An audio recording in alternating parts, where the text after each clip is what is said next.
हमने सुना है कि वीडियो, अगर आपका बेटा या बेटी पढ़ने में कमजोर हो और जिस दिन उसकी परीक्षा हो, बेल पत्री पर शहद लगाकर एक जगह जाकर चिपका देना, आपका बेटा पास हो जाएगा। उस दिन बाद अखबार में खबर छपी कि उस कथावाचक का अपना बेटा 8वीं में फेल हो गया।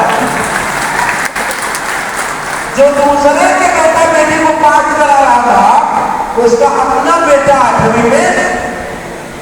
धोखा है कि नहीं? धोखा है कि नहीं? और सब लोगों को कह रहा है जल चढ़ाने जाना। मैं एक और कहानी बताऊं, मेरी हिंदी समझ ले रहे हैं। इलाहाबाद एक शहर है, जानते हैं, यूपी में, संगम, 2 नदियों, वहां पूजा वूजा होती। एक बार मैं घूमने गया तो वहां एक आदमी ऐसे जल चढ़ा रहा था। सुनिएगा ध्यान, जल चढ़ा रहा था। दूसरा आदमी पूछा क्या कर रहे हो? तो उसने कहा कि हम जल चढ़ा रहे हैं। तो कहा किसको? तो कहा अपने मूर्खों को जल चढ़ा रहे हैं।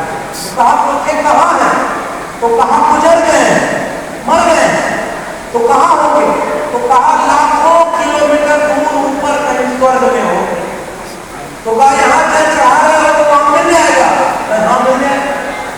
थोड़ी देर बाद वही लड़का दूसरी तरफ गया और पूरब की तरफ मुंह करके जल चढ़ाने लगा। तो उसका दोस्त आया, पूछा तुम क्या कर रहे हो? तो कहा मैं भी जल चढ़ा रहा हूं।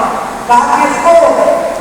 आजमगढ़ इलाहाबाद में 200 किलोमीटर दूर जिला है मेरा, आजमगढ़।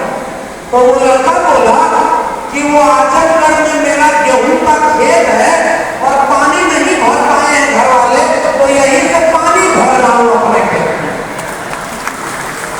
सुनिएगा समझिए, वो आदमी बोला कैसे मूर्ख हो, इलाहाबाद में पानी चढ़ाओगे तो आजमगढ़ में खेत में पानी कैसे चला जाएगा?